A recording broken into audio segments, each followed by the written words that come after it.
I signed a contract to marry a blind Mafia don I'd never met for money. 3 days later, I was his wife. 6 months later, I was in love with him.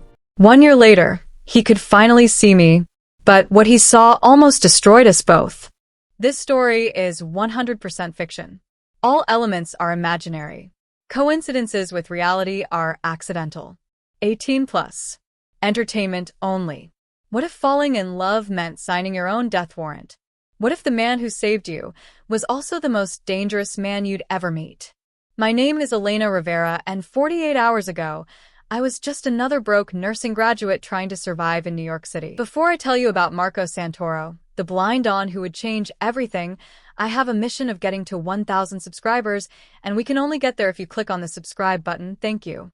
Now let me take you back to where it all began.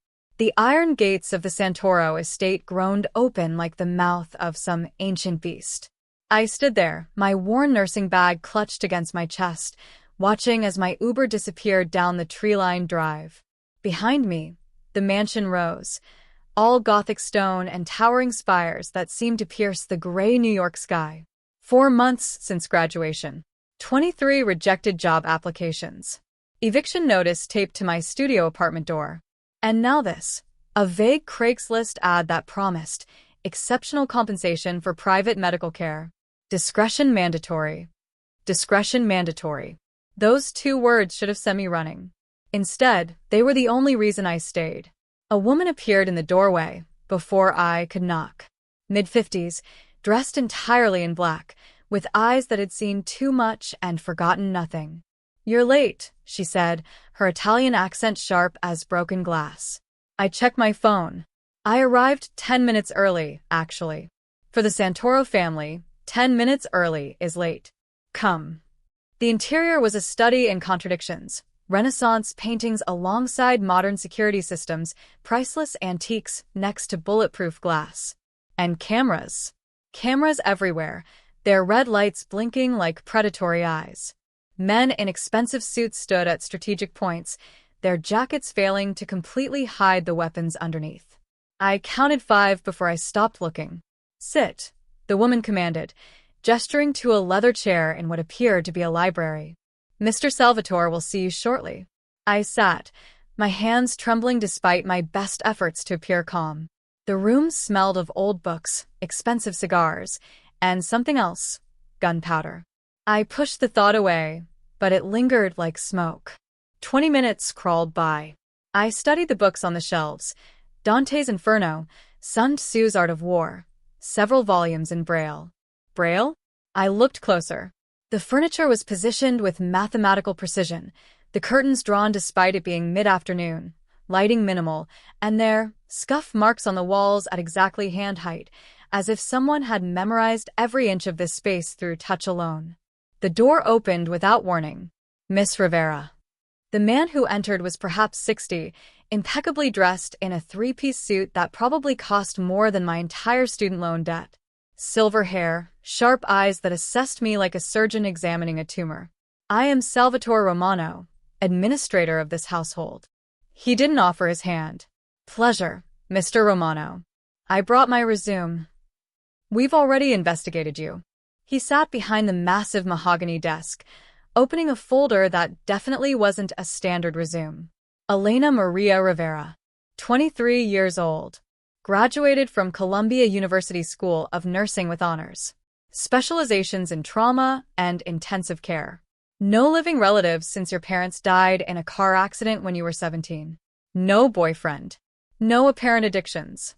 Worked 3 jobs simultaneously to pay for school. My blood ran cold. That's invasive. That's necessary. Salvatore closed the folder with a sharp snap. The man you'll be caring for is not an ordinary patient. He requires absolute loyalty, total discretion, and has specific needs. What kind of needs? Marco Santoro is 31 years old. He's been blind since age 6, when a car bomb killed his parents and destroyed his optic nerves. Salvatore paused, weighing each word. He refuses any surgical procedure that could restore his vision. He has lived in darkness, by choice, for 25 years. I frowned. As a nurse, that was professionally disturbing. And he needs constant medical care because his work is extremely stressful. Salvatore stood, walking to the covered window. He suffers from severe migraines, chronic insomnia, and occasionally returns home with injuries that require immediate and discreet treatment. Injuries that need discreet treatment. Warning bells rang in my head. Mr. Omano, what kind of work does your employer do that results in frequent injuries requiring a nurse who won't ask questions? Salvatore's eyes met mine. There was something there, admiration for the courage of the question, and pity for what I was about to discover.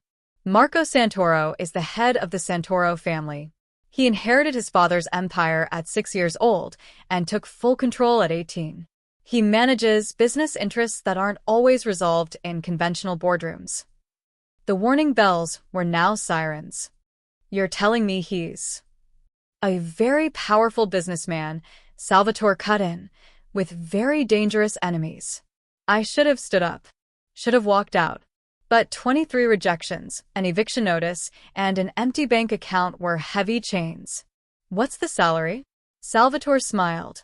Not a happy smile, but the smile of someone who recognized desperation when they saw it. 20,000 per month. Complete housing in the estate. Food included. And a $200,000 bonus if you stay for 1 full year. I nearly choked. That was life-changing money. Debts paid. Future secured. Freedom. Or a golden cage. I need to live here? Marco needs care available 24 hours. And you need to be protected. He returned to his desk. Your predecessors didn't understand the delicate nature of this position. Predecessors? How many? 9. In the last 3 years. He opened a drawer, removing a thick contract. Most lasted less than 6 weeks. Marco is demanding. His temperament is difficult when you're accustomed to compensating for lack of vision with absolute control over everything else. I flipped through the contract. Confidentiality clauses that would make a corporate lawyer weep. Penalties for violation that included bankrupting lawsuits. An entire section on security protocols during threat situations. What happens if I want to leave before the year? You can leave at any time, without the bonus, naturally. But with a recommendation that will open doors at any hospital in the country. Salvatore leaned forward. Marco may be many things, Miss Rivera, but he values competence. Prove your worth, and he'll take care of your future. And if I don't prove it, then you'll join the other 9. He pushed an expensive pen toward me. But something tells me you're different. There's a steel in you. A refusal to break. Marco respects that, when he chooses to respect anything. I held the pen, thinking about my miserable studio apartment, the unpaid medical bills from the accident that killed my parents, the future that seemed increasingly impossible. I signed. What I didn't know then, what I couldn't have known, was that signing that contract would save my life and nearly destroy it. Welcome to the Santoro family, Miss Rivera. Salvatore took the contract with a nod. Now, there's something you must understand before meeting Marco. He doesn't tolerate pity. He doesn't tolerate hesitation. And above all, he doesn't tolerate lies. He walked to the door, stopping with his hand on the handle. Oh, and one last thing. Never, and I mean never, touch him without warning first. The reflexes of a man who lives in darkness can be dangerous. The east wing was darker than the rest of the mansion, as if the shadows themselves had weight here, pressing down with tangible force. I climbed marble stairs, past more suited guards who watched me with morbid curiosity, and finally reached the last door on the 3rd floor. It was different from the others. Black wood. No visible handle. Just a digital lock that glowed softly in the gloom. I raised my hand to knock. Come in. The voice from inside was deep, controlled, with an Italian accent that transformed each word into a command. And close the door behind you. You're letting in light. I pushed the door open. The room beyond was dark. Not dark like curtains closed dark. Dark like the complete absence of light. Pure, absolute darkness. I stepped inside, pulling the door shut behind me. Mr. Santoro, I'm Elena Rivera. You're new. I know who you are. Footsteps approached with eerie precision. Salvatore is predictable. He always chooses the desperate ones. Easier to control. Anger cut through my fear. I'm not easy to control. Silence. Then a low laugh, almost surprised. No? You signed a contract without even meeting your employer. Accepted living in a house that's clearly dangerous. Walked into a dark room with a stranger who could be anyone. The footsteps stopped. He was close. Very close. That seems quite controllable to me, Miss Rivera. I clenched my fists. My pride, apparently, was stronger than my survival instinct. I signed because I'm a qualified nurse who needs to pay bills. I accepted living here because the salary is fair.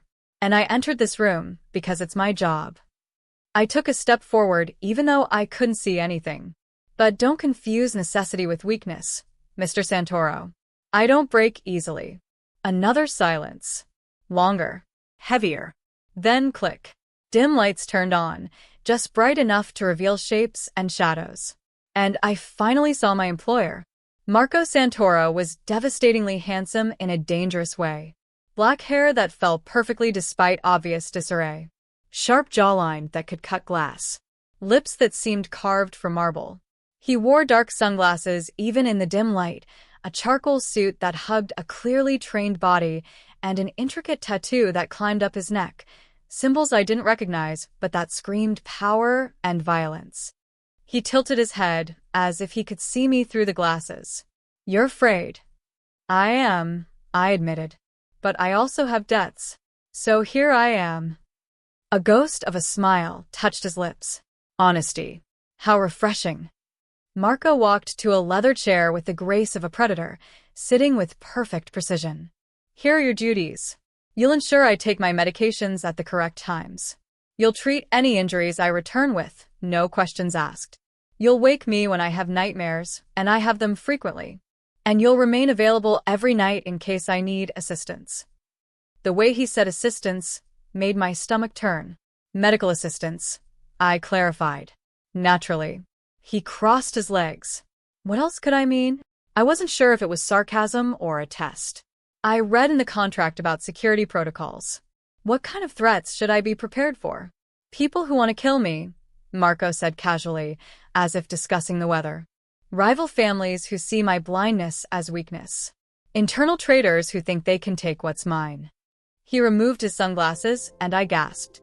His eyes were a stunning hazel, absolutely perfect and completely unfocused. They looked through me, around me, but never quite at me. Disturbing, isn't it? Marco put the glasses back on. Eyes that function perfectly but receive only darkness. Physical irony. Why don't you have the surgery? I asked before I could stop myself. Sorry, I shouldn't. You should. Since you'll be living under my roof, you might as well understand who you're dealing with.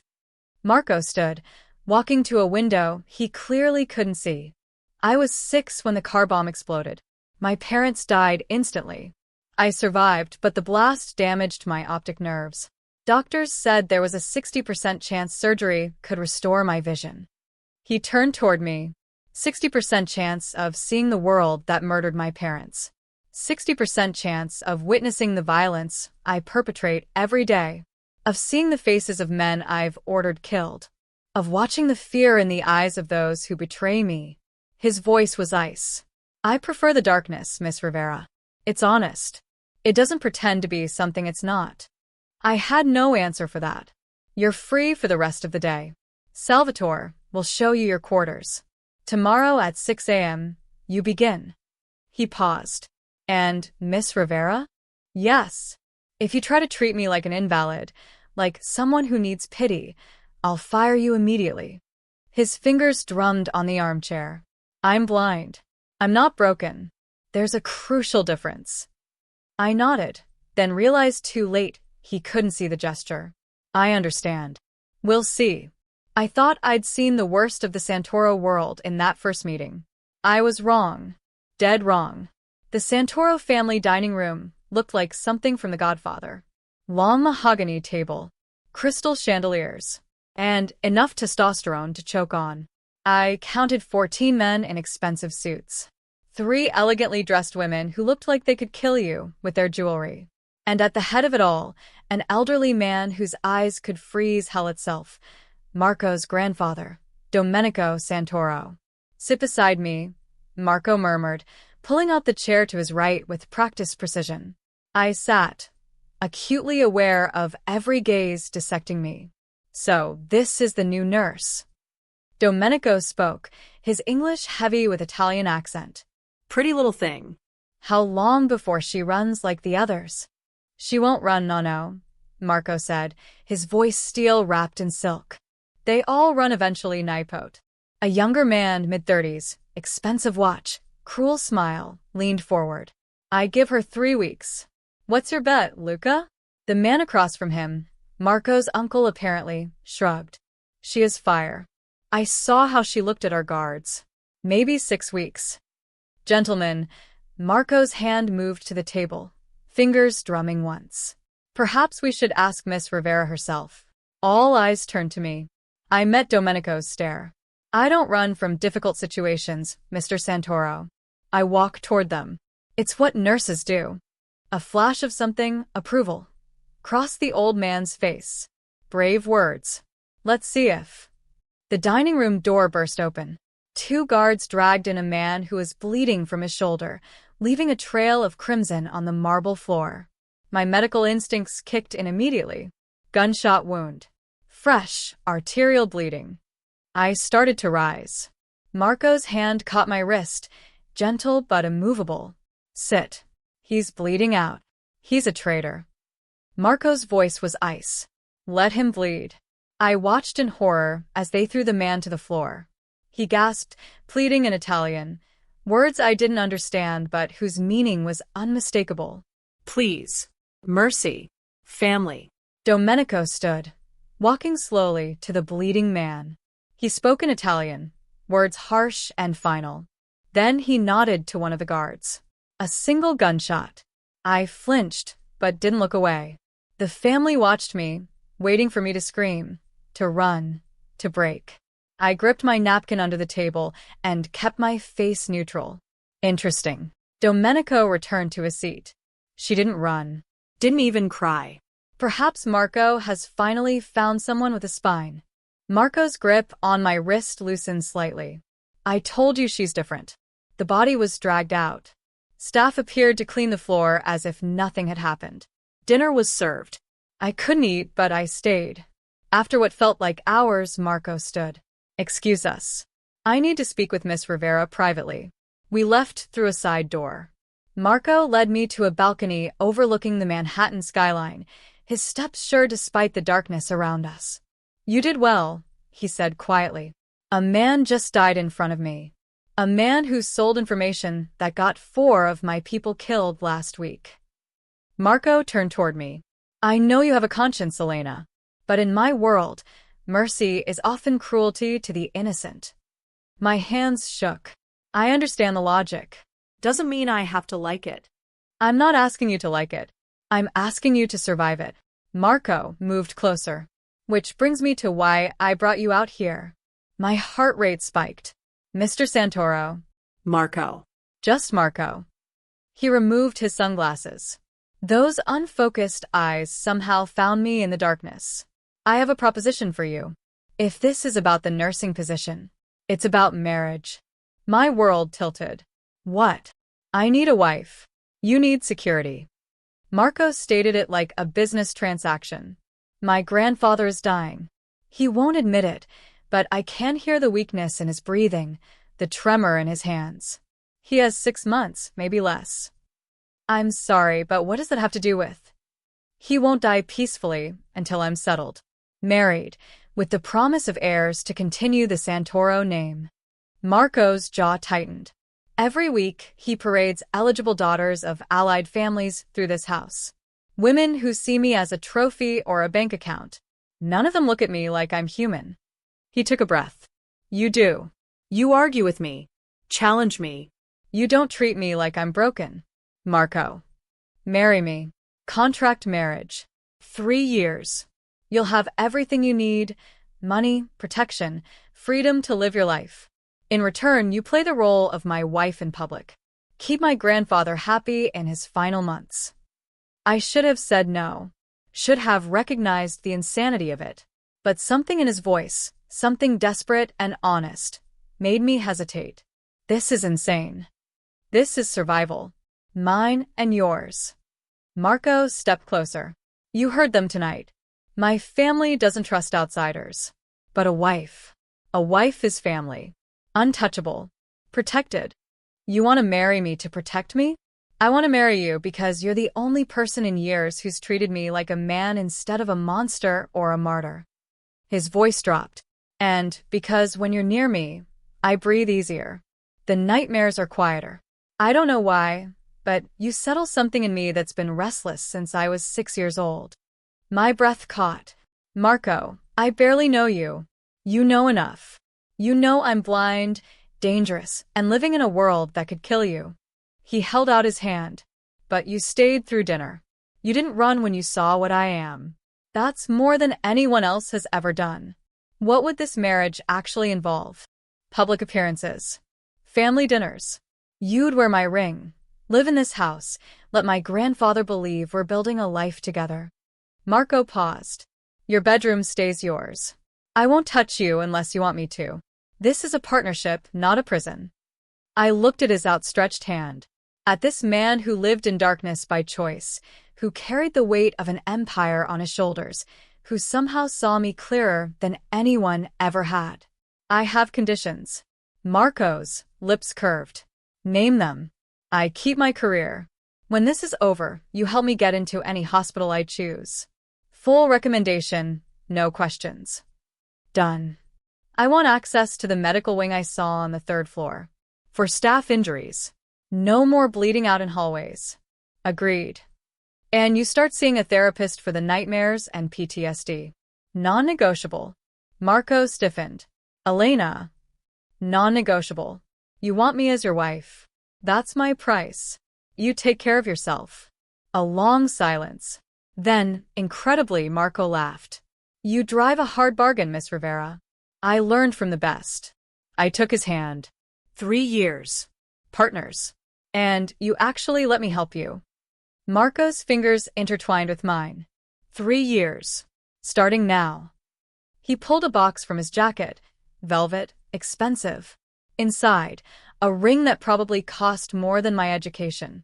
Platinum band with a perfect diamond that caught the city lights. How did you had this ready? I've been planning this since you challenged me in the dark room 3 days ago. Marco took out the ring. May I? I extended my hand. Marco slid the ring onto my finger with perfect precision, his touch gentle despite the calluses. There. Now you're mine and I'm yours. He raised my hand to his lips, kissing my knuckles. Welcome to the family, Mrs. Santoro. My heart hammered. We're really doing this. We're really doing this. Marco pulled me closer, his voice dropping to a whisper. And, Elena, thank you for seeing me, for staying, for being brave enough to tie yourself to a monster. You're not a monster, Marco. Then you're the only one who thinks so. Domenico's reaction was not what I expected. He stared at the ring on my finger for a full minute, then burst into laughter so loud it echoed through the mansion. Final meant, the boy shows some sense. He grabbed my hand, examining the diamond. A nurse. Practical, strong. Not one of those silk flowers who faint at the sight of blood. He turned to Marco. You chose well, Nipote. She chose me, Nono, Marco corrected quietly. Even better. The old man's eyes gleamed. We have a wedding to plan. This Saturday. No delays. My stomach dropped. This Saturday? That's 4 days. 4 days is generous. I could arrange it by tomorrow, but Elena will need a dress, and we should do this properly. The Santoro family doesn't do small weddings. Marco's jaw tightened. No, perhaps we should. No arguments. Saturday evening. I'll contact the families, arrange the venue, call Father Giuseppe. He looked at me with something almost like affection. You have family to invite, Figlia? The word, daughter, hit me unexpectedly hard. No, sir. My parents are gone. No siblings, no extended family. Domenico's expression softened marginally. Then we're your family now, for better or worse. He clasped Marco's shoulder. Protect her, Nipote. This one is precious. After he left, Marco exhaled slowly. I'm sorry. I didn't expect him to move this fast. It's fine. My voice sounded steadier than I felt. It's not fine. We agreed to a contract, not a circus. Marco ran his hand through his hair. My grandfather will invite every family in the Northeast. It'll be 400 people minimum. 400 strangers watching me marry a man I met 5 days ago. Normal Tuesday. Marco laughed despite himself. Your ability to find humor in chaos is disturbing. Survival mechanism. I touched the ring, still surreal on my finger. Marco, are you sure about this? Once we do this publicly, there's no taking it back quietly. Marco turned toward me. Those unfocused eyes somehow locked on mine. I've never been more sure of anything. You're the first person in years who makes me feel like Marco instead of the blind Don. The first person who doesn't whisper pity or fear when I walk into a room. People actually call you that? The blind Don? Behind my back. They think I can't hear. His smile was sharp. They underestimate what you can hear when you live in darkness. I stepped closer. What do you hear right now? Marco tilted his head. Your heartbeat. Elevated but steady. You're nervous but not afraid. He breathed in. You changed your perfume. Jasmine instead of vanilla. His fingers flexed. You're standing exactly 9 inches away. Close enough to touch. Far enough to run if you wanted to. I'm not running. No. You're not. Marco reached out slowly, telegraphing his movement. His hand found my cheek with devastating accuracy. Elena Rivera, soon to be Elena Santoro. What did I do to deserve you walking into my darkness? You were honest. You didn't pretend to be something you're not. I leaned into his touch. And you saw me when everyone else looked through me. Marco's thumb brushed my cheekbone. I can't see you, Elena. But I know you're beautiful. I hear it in the way men's voices change when you enter a room. Feel it in the confidence of your walk. Sense it in the way you take up space without apology. Marco. Saturday, I marry you in front of everyone who matters in my world. They'll see a business arrangement, a convenience. His hand slid to my neck, finding my pulse point. But this, your heart racing when I touch you, this is real, isn't it? My breath caught. Yes. Good. Because mine does the same thing. Friday morning found me in the most exclusive bridal boutique in Manhattan, surrounded by silk and lace that cost more than a car. Salvatore watched from a velvet chair, his expression unreadable. Marco said, to give you unlimited budget. Choose whatever makes you feel powerful. I touched a delicate gown covered in crystals. This is insane. It's not even a real wedding. Isn't it? Salvatore raised an eyebrow. You'll stand before a priest, exchange vows, wear his ring. Seems real to me. It's a contract. So is every marriage, Miss Rivera. The only difference is whether you admit it. He gestured to the dresses. Marco specifically requested something that makes you feel strong, not like a doll. I moved through the gowns, rejecting the ultra-feminine styles. Then I saw it, sleek ivory silk, almost architectural in its simplicity. Long sleeves, high neck, but with a back that plunged dramatically. Powerful and elegant without being fragile. That one. The attendant helped me into it. I stared at my reflection. I looked like a woman who could stand beside a Don, who could survive in his world. Perfect, Salvatore said quietly. Marco will appreciate the strength of it. He won't see it. He'll feel it. Trust me. Salvatore stood. There's one more thing. Marco asked me to give you this. He handed me a velvet box. Inside, a necklace. Platinum chain with a single pendant, a wolf, emerald eyes gleaming. The Santoro family crest, Salvatore explained. Domenico wore this at his own wedding. Marco's father wore it. And now Marco wants you to have it. My throat tightened. This is too much. This is family. Learn the difference. Salvatore's voice softened.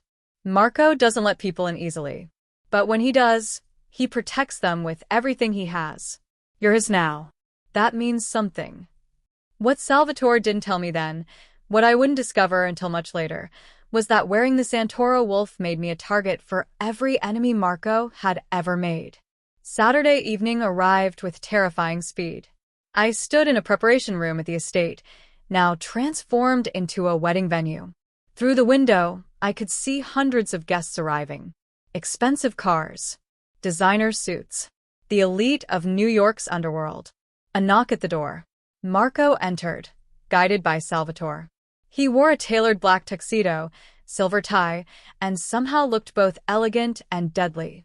"Everyone out," Marco ordered. "I need a moment with my bride." The room cleared. Marco walked toward me with that uncanny precision. "You're nervous. I can hear your breathing. 400 people out there, most of whom probably want me dead for marrying you. No pressure."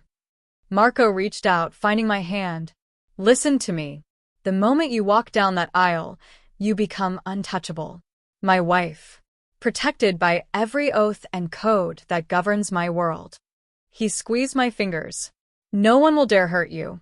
Not while I breathe. And if something happens to you, then you walk away with enough money and connections to disappear. I've already arranged it." Marco pulled me closer. "But nothing will happen to me. I'm too stubborn to die. And now I have something worth living for." "Marco. I mean it. You gave me hope, Elena." He smiled at his own wordplay. Terrible pun, but true. "You make the darkness less heavy." Music started outside. The wedding march. Marco offered his arm. "Ready to marry a monster?" I took his arm, feeling the strength beneath the expensive fabric. Ready to marry a man. The venue was stunning. White roses everywhere. Candlelight. And a sea of faces turning to watch us enter. I felt their stares, their judgment, their curiosity. But Marco walked beside me with absolute confidence, his hand steady on mine. We reached Father Giuseppe, an elderly priest with kind eyes who spoke in Italian and English. The ceremony blurred. I repeated vows I barely understood, promising loyalty, respect, partnership. Marco's voice was steady, his Italian fluid and beautiful as he spoke his vows. Then Father Giuseppe nodded. "You may kiss your bride." My heart stopped. Marco turned toward me, his hands finding my face with that gentle accuracy. "May I?" I nodded, realized he couldn't see it. "Yes."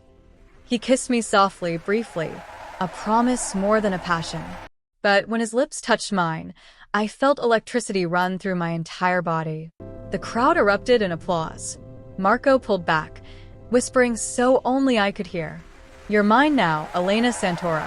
And I'm yours. No matter what comes next." The reception was a whirlwind of faces, names, congratulations that felt more like evaluations. I smiled until my face hurt. Finally, near midnight, we escaped to the balcony. Marco loosened his tie, exhaling. "You survived. I'm impressed." Your cousin Francesca cornered me for 20 minutes explaining why American women make terrible wives. Marco laughed, genuine and surprised. "You're joking." I smiled and told her my nursing training makes me excellent at dealing with difficult patients. "You said that to Francesca?" She must have lost her mind. She walked away muttering in Italian. I'm assuming it wasn't complimentary. Probably not. Marco sobered. "Elena, I know tonight was overwhelming. And I know our wedding night won't be traditional. Your room is still yours. No expectations." I looked at this man, my husband, standing in moonlight he couldn't see. "Marco, I have a question." "Ask." "Why did you really choose me?" "The truth." Marco was quiet for a long moment. "Because when you walked into my darkness, you didn't bring pity or fear. You brought light. Not the kind I can see, but the kind I can feel." He turned toward me. "You make me want to live in something other than shadows, even if I never see again. With you, I feel less blind." My eyes burned. That's the most beautiful thing anyone's ever said to me. Then I'll spend our marriage finding more beautiful things to say. Marco held out his hand. Come. Let's go home, Mrs. Santoro. I took his hand, and together we walked into our impossible future. 3 weeks into marriage, I learned that Marco Santoro was a creature of precise routine.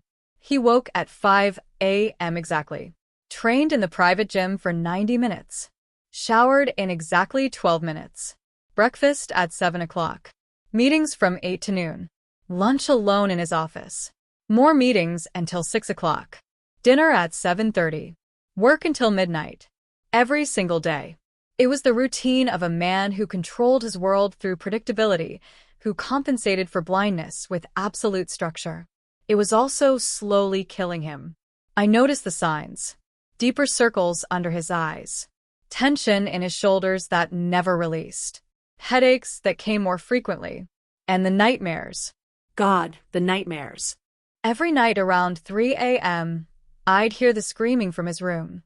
Tonight was different. I woke to silence. No screams.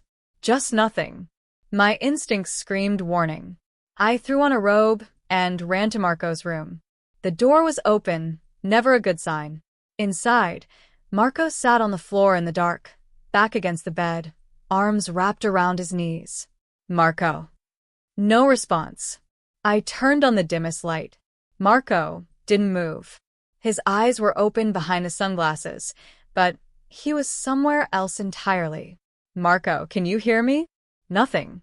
My medical training kicked in. Dissociative episode. Trauma response. I knelt slowly in front of him. Marco, I'm here. You're safe. You're in your room in New York. It's 2025. I kept my voice calm, steady. I'm going to touch your hand now. Just your hand. I placed my fingers on his wrist. His pulse was racing, skin cold. Marco, follow my breathing.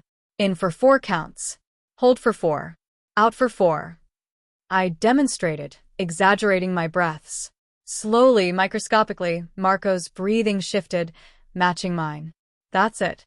You're doing great. Stay with me. After what felt like hours but was probably minutes, Marco's voice cracked. Elena? I'm here. I can't, he swallowed hard. I can't move.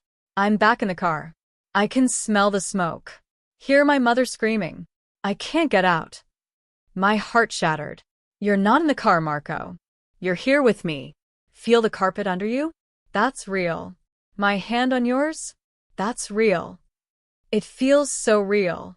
The fire, the metal cutting into my legs, the darkness coming. His voice broke completely. I couldn't save them. I was 6 and useless, and I couldn't do anything but scream.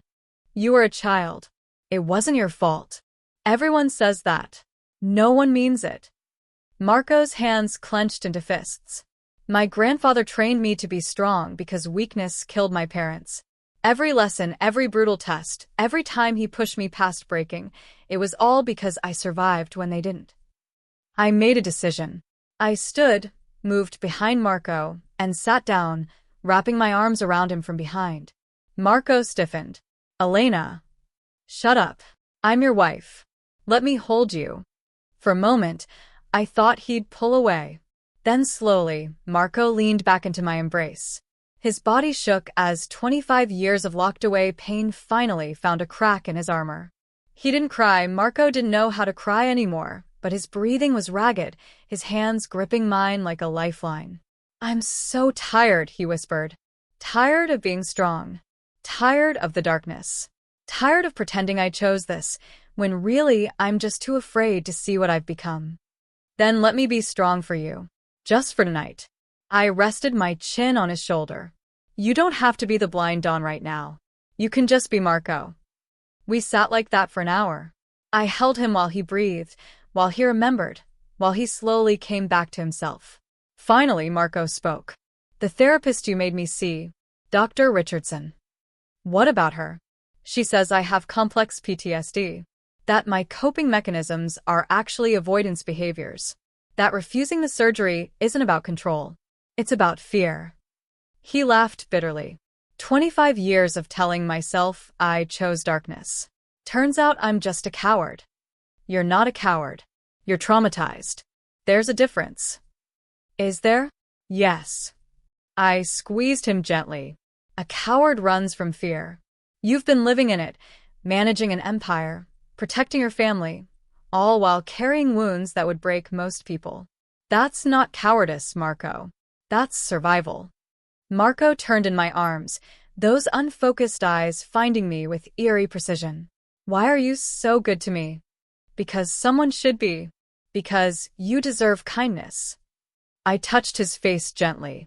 And because somewhere in the last 3 weeks, this stopped being a contract for me. Marco's breath caught. Elena, I know it's complicated. We have a timeline, an agreement, an exit strategy. I smiled sadly. But my heart didn't get the memo. It decided to fall for the man who reads Braille at 2 a.m., who remembers exactly how I take my coffee, who touches my hand under the table during difficult dinners to remind me I'm not alone. You shouldn't fall for me. I'm dangerous. Damaged. So? I'm stubborn. We'll figure it out. I stood, pulling him up with me. Come on. You're sleeping in my room tonight. Elena, I can't. Not like that. But you're not staying alone after an episode this bad. I guided him toward the door. We're actually going to sleep. Revolutionary concept, I know. Marco followed, too exhausted to argue. In my room, I led him to the bed, helped him remove his shoes. Which side do you want? I don't care. Just stay close. We lay down, and I pulled the covers over us both. Marco moved toward me, hesitant. Can I? Yes. Marco wrapped his arm around my waist, pulling me against his chest, his nose buried in my hair. You smell like home, he murmured, already half asleep. I didn't know home had a smell until you. My eyes burned. Sleep, Marco. I've got you. Don't let go. Never. I woke to sunlight and the feeling of being watched.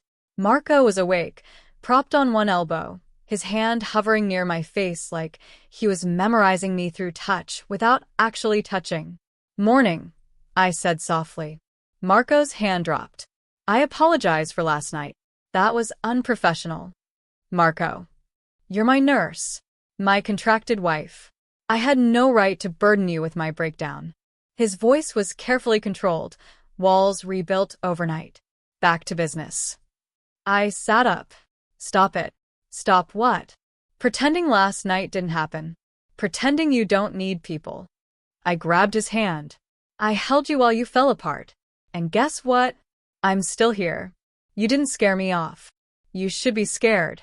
You saw me weak. I saw you human. There's a difference. I squeezed his hand. Marco, I meant what I said last night. This isn't just a contract for me anymore. Marco pulled his hand away. It has to be. In 2.5 years, you get your freedom, your future, everything you deserve. What if I don't want freedom from you? Then you're not thinking clearly. Marco stood, already retreating. Last night was a mistake. It won't happen again. Marco. I have meetings. Salvatore will bring your breakfast. He walked toward the door with that practiced precision. Thank you for your assistance last night. It was appreciated. The door closed behind him. I wanted to scream. The rest of the day, Marco avoided me. He ate lunch in his office, skipped dinner entirely. By midnight, I was furious. I marched to his office, didn't bother knocking. Marco sat behind his massive desk, fingers reading Braille documents with practiced speed. He didn't look up. I'm working. And I'm your wife. We need to talk. There's nothing to discuss. Really? Because you had a major PTSD episode, let me hold you, admitted you're afraid of the surgery, and then spent all day pretending it never happened. Seems like a lot to discuss. Marco's jaw clenched. Elena, leave it alone. No. You don't get to use me as your emotional support and then shut me out. I moved closer. I'm not one of your employees, Marco. I'm your partner. Act like it. You're my contracted wife. There's a difference. Is there? Because last night when you held me, it felt pretty real. When you said I smell like home, that wasn't contractual. When you... Marco stood abruptly. You want the truth? Fine. Last night scared the hell out of me. Not the episode. I've had those for years. But you, the way you held me, the way I felt safe for the first time since I was 6 years old. His voice cracked. I can't afford to feel safe. Safe men in my position end up dead. So, you're going to push me away? Pretend this is still just business. Yes. Because in 18 months, you deserve to walk away without guilt, without feeling like you're abandoning a broken man who can't function without you. My anger melted into understanding. Marco, I'm not going to abandon you. You don't know that. Everyone leaves eventually. I'm still here. After the nightmares, the violence, the danger, I'm still here. I reached for him. Maybe have a little faith in me. Marco caught my hand, pulled me close. I'm trying, Elena, but I've never been good at faith. Then let me have enough for both of us. I stood on my toes, pressing my forehead to his. I'm falling for you, Marco Santoro. Fight it all you want. It's already happened. Marco's thumb brushed my cheek. This is a terrible idea. Probably. We have an exit plan. A timeline. Plans change. I kissed him, soft and certain, and without hesitation. Marco froze for half a second. Then he kissed me back, his hands cradling my face like I was precious, breakable, essential. When we broke apart, both breathing hard, Marco rested his forehead against mine. You're going to ruin me. Good. You needed ruining. Marco laughed, surprised and real. What am I going to do with you? Love me. Eventually. If you can. Elena, I think I already do. That's the problem. I smiled against his lips. Then let's make it our solution instead.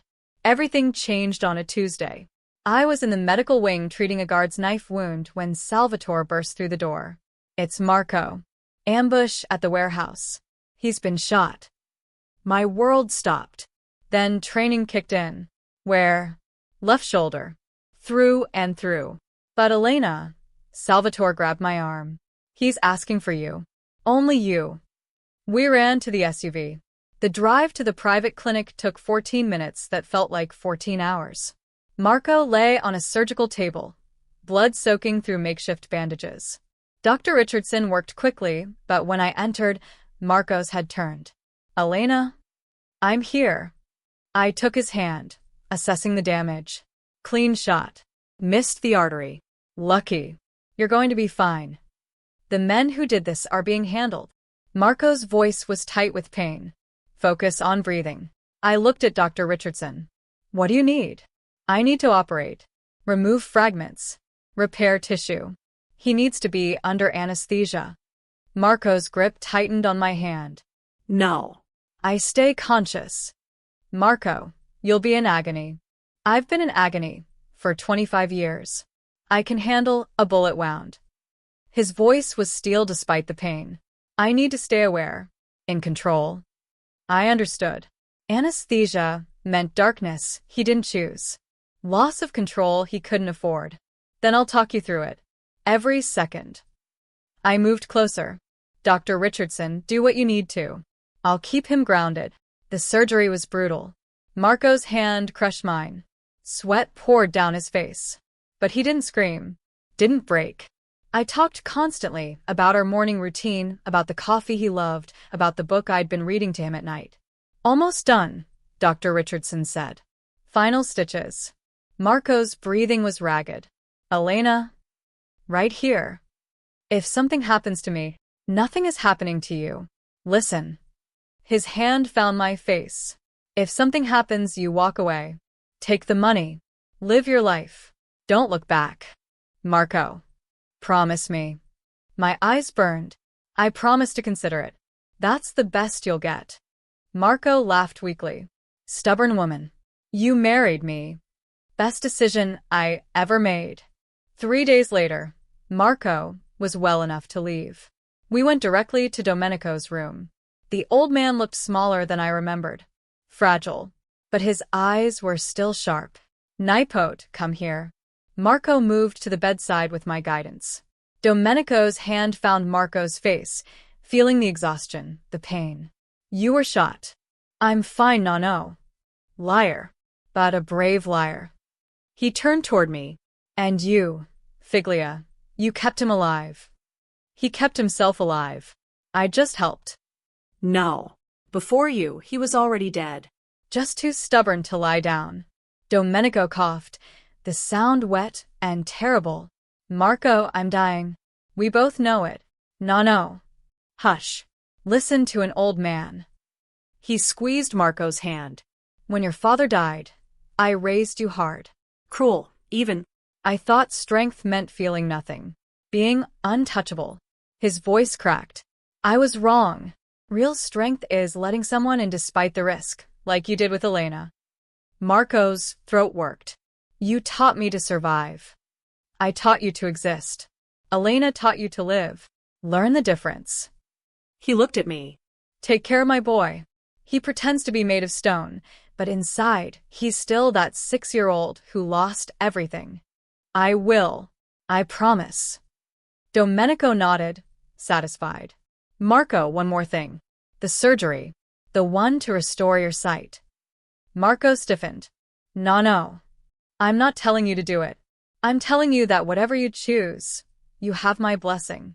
Stay in darkness if that's your strength. Seek the light if that's your courage. He pulled Marco closer. But don't let fear make the choice for you. Let love decide. I don't understand. You will.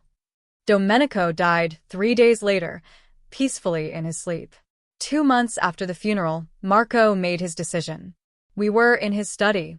I was reading to him, poetry, his favorite, when he suddenly said, I want to do the surgery.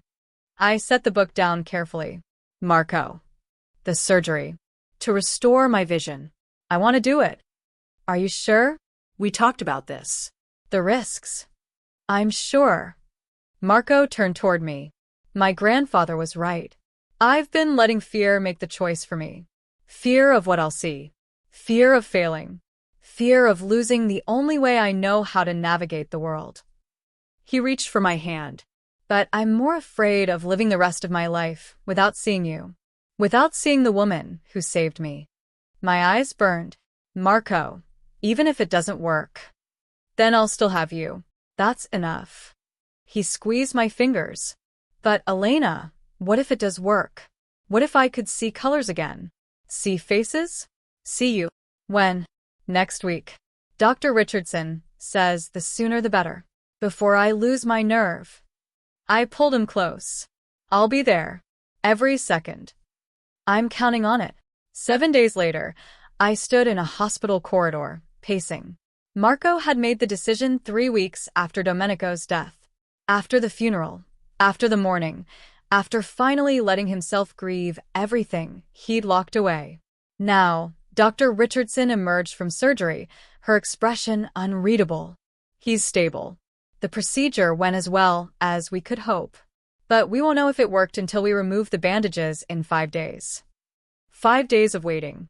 5 days of Marco recovering in darkness, wondering if he'd made the right choice. I barely left his side. On the 5th day, Dr. Richardson and I stood in Marco's room. He sat on the bed, tension radiating from every line of his body. Ready? Dr. Richardson asked. No. But do it anyway. She carefully removed the bandages. Layer after layer. Finally, the last bandage came off. Marco's eyes were closed. Open them slowly. The light will be overwhelming at first. Marco's hands clenched the sheets. Then slowly, painfully, he opened his eyes. And gasped. I see light. Shapes. His voice cracked. Colors. Oh God. Colors. Dr. Richardson moved her hand. Follow my finger. Marco's eyes tracked the movement perfectly. Tears streamed down his face. It worked. It actually worked. I couldn't breathe. Marco turned toward my voice. For the first time in 25 years, he truly looked at me. His eyes, those beautiful hazel eyes, focused on my face with perfect clarity. Elena. His voice broke on my name. You're beautiful. I knew you were. But this, you're? He reached for me, hands shaking. Come here. Please. I moved to him, tears flowing freely. Marco's hands cradled my face, his eyes drinking in every detail. Your eyes are green, like forests. Your hair catches the light. You have a freckle right here. He touched my cheek. And when you smile, your whole face lights up. Marco. I spent 6 months falling in love with you in darkness. Now I get to fall in love with you in light. He kissed me, deep and certain. Best decision I ever made. Both times. I laughed through tears. Both times. Marrying you. And choosing to see you. Marco pulled me closer. Elena Santoro, I can finally see the woman who saved me. And she's even more incredible than I imagined. 3 years after our wedding, on the exact date our contract expired, I woke to find Marco standing by the window of our bedroom. Yes, our bedroom, the one we'd been sharing for the past 2 years. He was watching the sunrise, something he still did every morning with wonder. Good morning, Mrs. Santoro, he said without turning. Good morning, Mr. Santoro. I wrapped my arms around him from behind. Big day today. Very big day. He turned to my arms. Our contract expires at midnight. My heart stuttered. We'd been so happy, I'd almost forgotten about the exit clause. I remember. Marco pulled out a document, the original contract, worn and folded. According to our agreement, you're now free to leave. With a very generous settlement and my eternal gratitude. He tore the contract in half. He pulled out a new ring, different from the one he'd given me 3 years ago. This one was a simple platinum band, inscribed with Italian words. You could stay. Not because of a contract, not because of money or obligation, but because you choose me and I choose you. Every single day. He knelt, Marco Santoro, head of the Santoro family, the man who'd regained his sight and his life, kneeling before me. Ti selgo per semper, he read from the inscription. I choose you forever. Elena Rivera Santoro, will you marry me? Again? This time with no contracts, no exit strategies, no timelines. Just love. I didn't hesitate. Yes. 1,000 times yes. Marco stood, slipping the ring on my finger beside the first one. 2 rings. Contract marriage and real marriage. Both equally important to our story. Both brought me to you, I whispered. And both keep you with me. Marco kissed me softly. I love you, Elena. In darkness and in light. Forever. I love you too, Marco. My blind dawn who learned to see. My monster who became a man. My husband who became my home. 5 years after that second proposal, I stood in the medical wing of the Santoro estate, now a fully operational clinic serving not just the family, but the entire community. Marco entered, moving with the confidence of a man who'd reclaimed everything. He wore a gray suit, no sunglasses, his eyes clear and focused on me. Dr. Santoro, he said with a smile. Are you ready? For what? For this. He gestured to the window.